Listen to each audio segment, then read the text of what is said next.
Hello, my friends, and welcome to another episode of Unlimited. Today, we are talking about fantastic emotions and where to find them.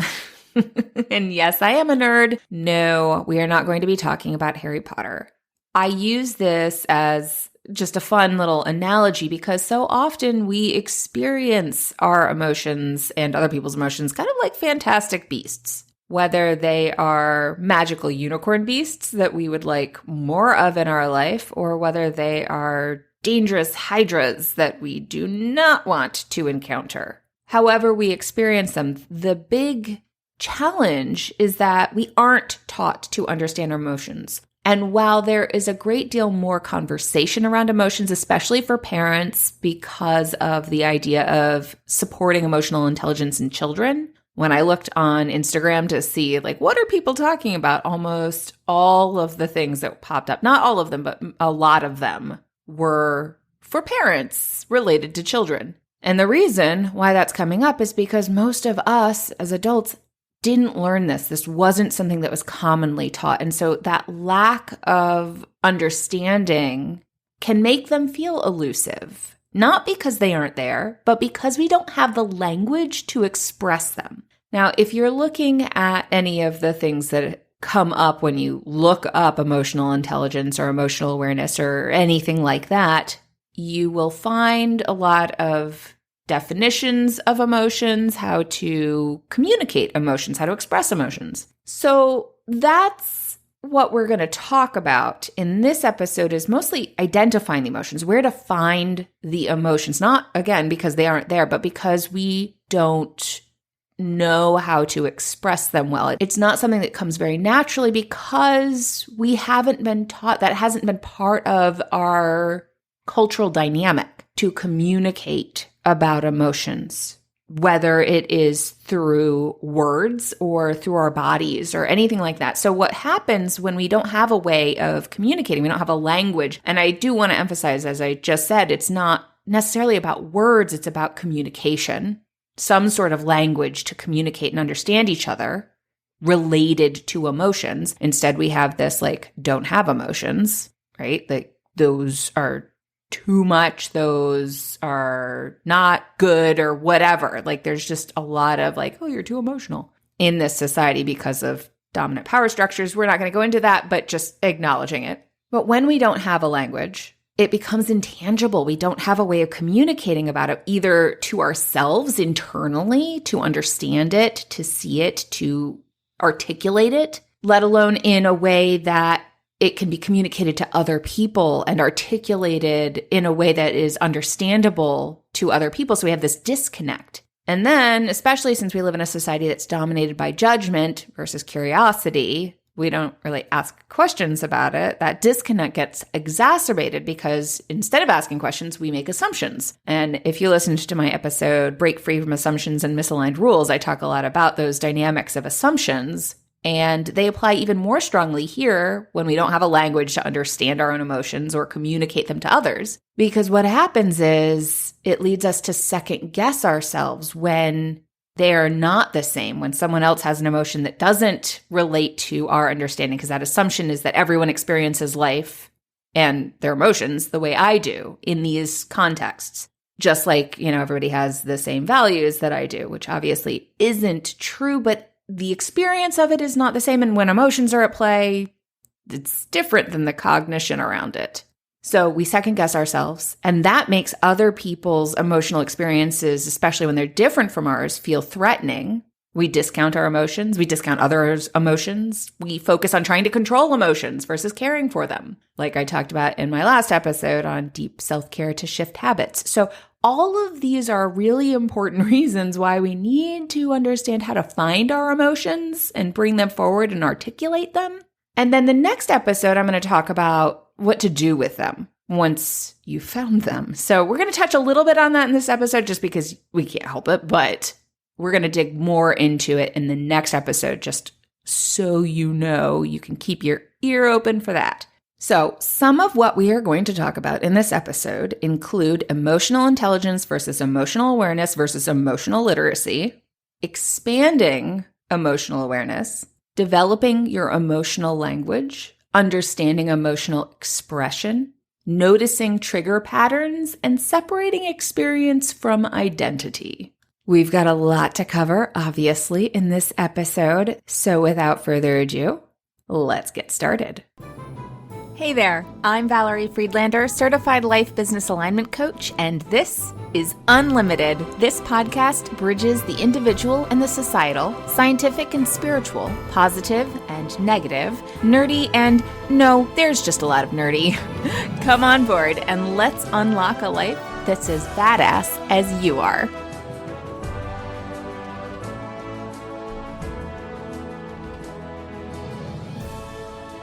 Let's start with some terminology that tends to come up when we're talking about emotions and understanding emotions. The first one that is most common is emotional intelligence, and when I typed emotional intelligence definition into my DuckDuckGo browser, what it pulled up was the definition by the American Heritage Dictionary, which says intelligence regarding the emotions, especially in the ability to monitor one's own or others' emotions, or the ability, capacity, or skill to perceive, assess, and manage the emotions of oneself, of others, and of groups. Then I typed emotional awareness into the browser, and it didn't actually pull up any dictionary definitions or common dictionary definitions, which I thought was interesting. I think emotional intelligence is often used a lot more, but I've not been a very big fan of utilizing that terminology, and the main reason is because when we are dealing with emotional intelligence and understanding emotions, the idea of intelligence can often be an emotional trigger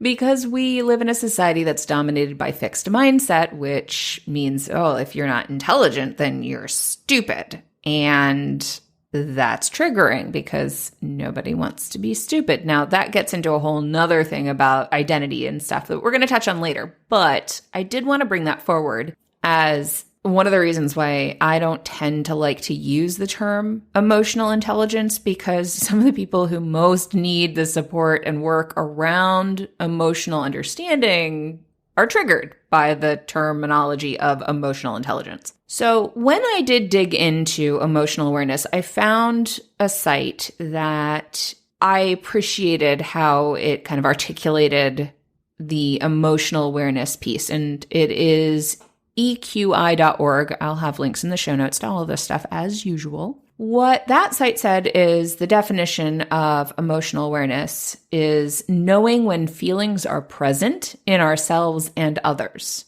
It also said this is closely related to emotional literacy, which means being able to label feelings with specific feeling words. We're definitely going to talk about specific feeling words and the use of them, and some of them just as a support, because having words is really helpful. That said, not all feelings initially get expressed or easily get expressed verbally. And this is true both in kids, but also in adults. Not all of us articulate emotions in the same way. And especially if there's any kind of neurodivergence, that can be particularly challenging. I was actually talking with my younger son who said to me that he has emotions about stuff, but it just doesn't seem worth it to try and find the words to say what the feelings are, which I thought was really interesting. Now, he's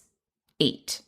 So one, I was kind of impressed with the fact that he was able to even say that much. And also, that acknowledgement was really helpful. And I was actually talking with a friend about it, and she's like, oh my gosh, yes, that's exactly how I feel. It's like, I know I have a feeling, but trying to figure out the word is like just one too many things to do when I'm having a feeling. Both of them tend to express feelings through their body. There's a need to process physically, which is one way that I will often look at how one processes something like stress. If you've done my stress release quiz, then you will have seen that that's one of the dynamics that I talk about, the way of processing stress emotionally, intellectually, physically, spiritually, that there are different ways that we process stress, and emotions are related to that. So the different ways that we process relate to the different ways that we communicate and the different ways that we can understand both ourselves and other people. The EQI site also breaks down the levels of emotional awareness, which I thought was really useful. The first level is knowing that there is a feeling. And as I mentioned, in this society, we don't give a lot of space to feelings. We don't value them in the structures and systems of our society. We actually, in a lot of cases, devalue them. It's only recently have we started to recognize that there might be some value here. So even just knowing that there's a feeling, the site uses the example of like, say someone comes into a room that you're in, noticing that they are in the room, that there is someone else in the room. And that's kind of the way it is with an emotion. If you notice, oh, there's something going on here. And it's not even so much like you have to go, oh, it's this feeling. That's later, right? It's first, oh, there's something happening here. So finding your emotions basically starts with noticing. Giving space to notice is one of the first things that I often will encourage is like, give space to notice. You don't have to understand it. You don't even have to define it. Just notice what's going on. And oftentimes, because our brains and bodies talk to each other constantly, what our bodies are picking up from our environment, sensorily, energetically, whatever, then feeds to the brain, and the brain then puts it into buckets and goes, oh, this is what's going on. Release these hormones. These are the hormones that are appropriate for whatever's going on. And sometimes it goes through the frontal cortex, but more often than not, it's going to go through your limbic system, your autopilot. So like your conscious part versus your autopilot, depending on whatever the trigger is. So just knowing there's a thing versus telling a story automatically. Now, of course, the story may happen automatically just because, again, conditioning, habits of thought, all that fun stuff. But when you can at least give space to notice, that will make a huge difference because you kind of interrupt the chain reaction, as it were. So noticing, hey, there's a feeling here. There's a vibration in my body. There's a sense I'm having. Then acknowledging the feeling. Oh, hi, how's it going? I see you. Not labeling it, not defining it, not putting a language to it, words to it. It's just like, oh, hey. Like, again, with the example that they're using, someone comes into the room, you notice that they're there, and then you turn and go, hi.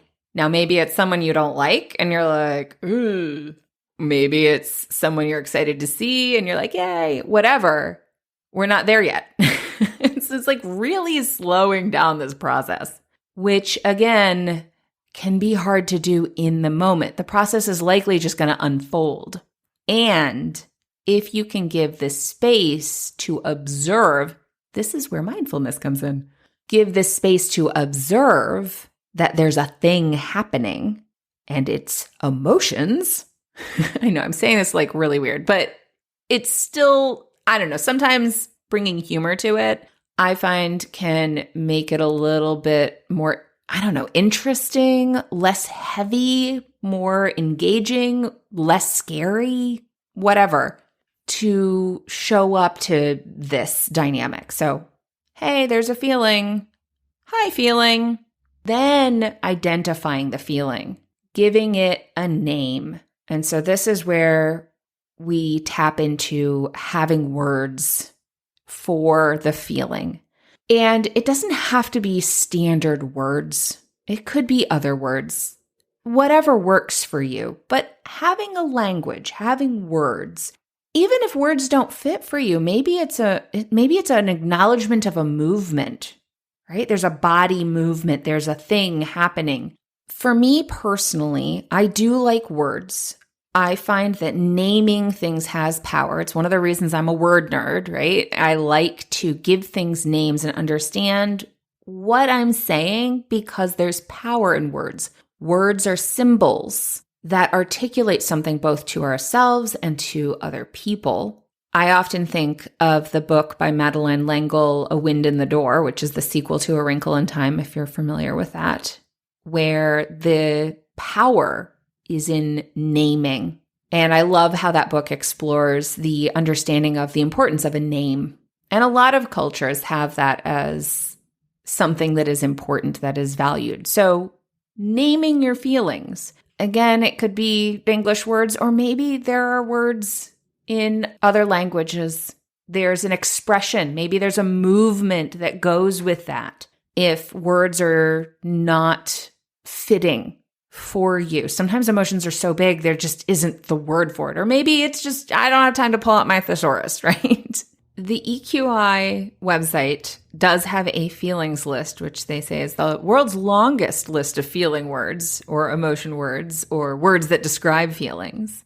I also will often use one that is from the Center for Nonviolent Communication. And I'll share some of the words that come up. Now, the Center for Nonviolent Communication will break down the words for words that are used when needs are met and words that may be used when needs are not met. Most of the people that I work with have their basic needs met. So we'll often talk in terms of values, when values are honored versus when values are threatened. I talk a lot about values and how they relate in the episode Shift from Drained to Motivated. So if you want to understand some of the dynamics of honored values versus threatened values, check out that episode. I do think it is important to have words to describe the emotions that we enjoy having as much as the emotions that we may not enjoy having as much, because again, being able to name it gives power to you in engaging it and to be able to show up to that and expand it. As you've probably heard me say before, and you may have heard other places, where your focus goes, your energy flows. So when you can give focus, such as through the power of words or expression, to those feelings that you like having, you can welcome them in more. Some of the words on this list are open-hearted, warm, engaged, absorbed, engrossed, intrigued, spellbound, stimulated, encouraged, proud, safe, secure, aroused, astonished, dazzled, energetic, enthusiastic, giddy, invigorated, appreciative, moved, inspired, awed, delighted, jubilant, tickled, pleased, exhilarated, ecstatic, enthralled, rapturous, clear-headed, content, equanimous, fulfilled, mellow, relieved, tranquil, trusting, rejuvenated, restored, revived. Those are some of the feelings in that more enjoyable space when your values are feeling honored. Some of the words that the Center for Nonviolent Communication lists when your values or your needs are threatened: apprehensive, mistrustful, petrified, wary, aggravated, dismayed, exasperated, irked, incensed, indignant, livid, horrified, repulsed, ambivalent, bewildered, dazed, hesitant, mystified, perplexed, alienated, indifferent, numb, withdrawn, turbulent, perturbed, rattled, startled, chagrined, mortified, self-conscious, depleted, listless, worn out, bereaved, devastated, heartbroken, remorseful, dejected, despondent, discouraged, disheartened, melancholy, wretched, tense, distraught, edgy,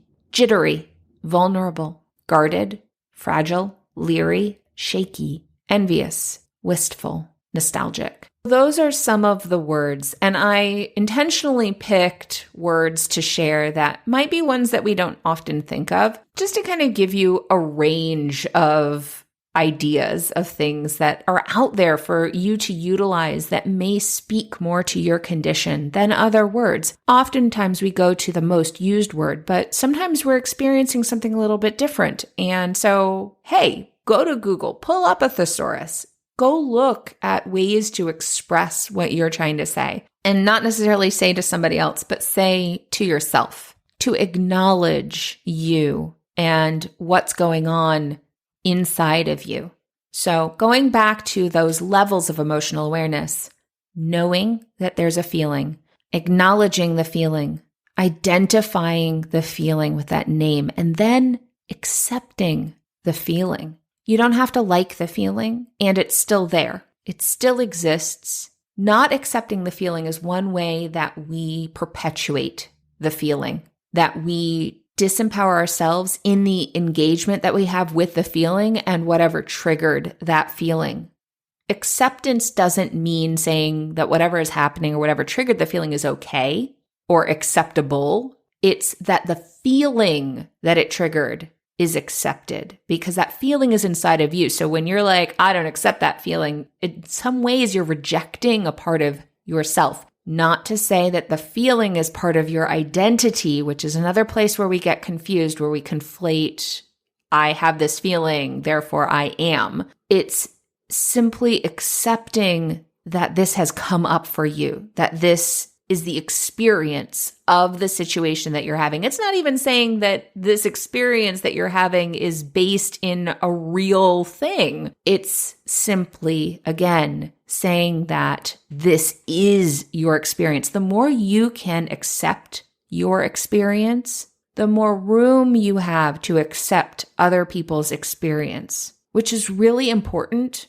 for healthy communication and connecting in a way that allows us to move forward versus just that shoving it away and saying, no, that can't be it because I don't feel it that way. Or no, that can't be it because I don't want to feel it that way, which is what we'll do to ourselves, which is a core component of where we second guess ourselves and feel threatened by feelings and by other people's feelings. So that work of accepting the feeling is really key. The next layers that this website articulates are reflecting on the feeling and forecasting the feeling, which is often an automatic process. Typically, we think of reflecting on the feeling as aspects of rumination, which I talked about in the last episode, deep self-care to shift habits. And the forecasting the feelings, we often will do behaviorally without awareness of the feelings because our brains like patterns. And so they go, oh, this happens. It doesn't feel good. I don't like it. We want to do this instead. We want to avoid this. And the behavior is what we tend to see in ourselves as well as in other people because it's that automatic thing without the awareness around the emotions that are happening underneath. So I'm a little tentative with those two just because the reflection part, the productive reflection part, needs to come first before we start getting into how we think about forecasting feelings. So we're going to talk about that more in the next episode about what to do with those fantastic feelings. But I do want to acknowledge all of these levels. So we've gone over kind of where we need to be here, which is knowing that there's a feeling, acknowledging the feeling, and identifying the feeling. Another piece to this that relates to the identifying the feeling, or actually that whole package of acknowledging, knowing, acknowledging, identifying, is understanding emotional expression. Because again, most of us haven't learned how to understand our emotions, how to engage our emotions. It's fairly new to be something that is validated in our society. So there's a lot of us parents who are working to do this in ourselves and pass this down to our kids so that they have a different experience when it comes to emotions. But unfortunately, we tend to lead by example. And so we're still in the thick of that shift societally. And there's still a lot of people who aren't looking at the value of that work. If you are, you may be in more of a bubble of people who are doing that. And it's important to know that that's still a bubble. So sorry to burst your bubble there. That said, it is really important to have people around you that are doing that work to support your doing that work.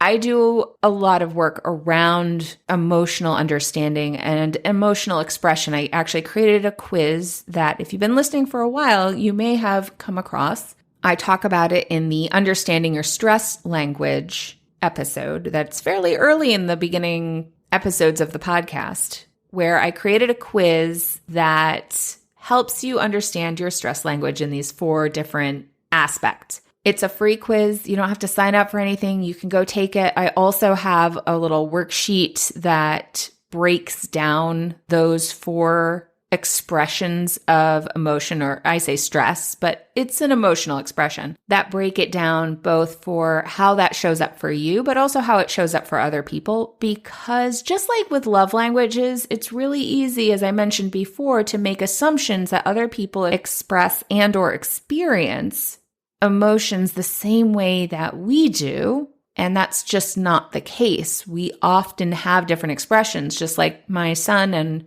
my friend who express through their body. They need space to express physically before they can come to the cognitive component of like naming it, for example. It's almost like the difference, as I think about it, between how one acknowledges a feeling. So knowing the feeling's there, acknowledging the feeling, and it could be like a wave, like you acknowledge through waving, you acknowledge through words, hey, you acknowledge through getting up and shaking hands. It's a different way of processing that there's a feeling there and it needs to move. I've loved the articulation of an emotion as E-motion. So E stands for energy in science, and motion, so energy in motion. So when we have a feeling, it's moving. It comes into us and it moves through us and it moves out of us, unless we hold on to it because we aren't willing to acknowledge it. In which case it goes in and then it just stays there. And we might not be experiencing it, but it goes into that filter that I mentioned where it feeds the forecasting and informing our behavior without our awareness, which means that we have less power of choice in interactions, especially when triggered. So, knowing how you engage an emotion, how you articulate it, express it, as well as having words for it is really helpful. That worksheet is free on my site, and the quiz is free on my site, so you can go grab it. I'll have links in the show notes. It relates to also why sometimes when people give you self-care activities to do, like when you're triggered and upset or stressed out or having big feelings or whatever, it doesn't actually fit for you because you may process these things differently than they do. So whether you need a self-love activity, whether you need someone to acknowledge and honor your feelings, whether you need to connect and move to your body, whether you need to consider other perspectives first, because there are multiple ways that we process and there's a cycle to processing, but which one do you need to start with is different for different people. So go check that out if you haven't yet. The other two things I'm going to leave you with in this episode before we get to the next episode of like what to do with the feelings, because I don't want to just like leave you hanging. Like go notice and feel your feelings and give them big hugs. Like, okay, cool. But like, then what? I have to wait? Depending on when you're listening to this, maybe you don't have to wait. You can go right there. But notice the trigger patterns. So again, brains like patterns. So when you're noticing that there's an emotion here, acknowledging the emotion and identifying the emotion, throw in a little bit of noticing what triggered the emotion. And again, this also goes for the things that you feel happy about, that you want more of, as much as the things that you want less of. Because when you can notice what works for you, you can look to bring more of it in. I just had a client who was feeling excited about one aspect of what's happening in her life, and it felt like it was taking over. And we looked at the other aspects and how that one that felt like it was taking over in a way that she liked, she's excited about it, was impacting the other areas. And the awareness was that, well, it's taking over because what are the conditions that are creating the excitement in this space aren't present in the other ones. So then we were able to pull in some of those similar conditions to expand her enthusiasm for the area that she felt like was getting neglected and she wanted to give more energy to. So when you know what works, you can bring more of it in. So noticing the trigger patterns, noticing what's going on. This is not the same as saying, well, this is truth. This is the way it is. This is who I am. We do need to do some work around separating experience from identity. The whole I made a mistake, I am a mistake. You can have feelings without being your feelings is another obstacle to accepting the feelings is like, oh, well, what does that mean about me? No, we're taking the meaning making out. And we will talk more about that in the next episode too. I just want to highlight those things because those can be both obstacles and opportunities within this process of acknowledging and expanding your awareness around your emotions. This is something that I often pull in when we're talking about goals and practical applications of achieving the things that you want to achieve, having less of what you don't want, and building a life that's in alignment with who you are. This plays a key role in all of that. Building the career, building the personal life, the relationships, everything, because this is a fundamental part of you and your experience of life. So it's something I do a lot of work around. If this is something that you feel like may be blocking you from achieving goals that you want, or that is creating a self-sabotage or disconnect in relationships, reach out because this may be an area that needs a little nurturing to be able to help you move forward out of the stuck space, out of the overwhelmed space, to creating what you want in life. And that is what I'm here for. So if that's something that you are looking for, grab a spot on my calendar for a free consult and we can chat about how I can support you if we're a good fit to work together and all that fun stuff. So go check that out and stay tuned for the next episode where we talk about fantastic emotions and what to do with them. If you found this helpful, go share it with a friend. And I will talk to you all next time. Thanks for listening. I so appreciate you being here. If you got something out of today's episode, please share it. Leave me a review, take a screenshot, and post it on social with a shout out to me. Send it to a friend or, all of the above. Want to hang out more? Join me on Instagram. Or better yet, get on my mailing list to make sure you don't miss out on anything. And remember, your possibilities are as unlimited as you are. Allow yourself to shine, my friend. The world needs your light. See you next time.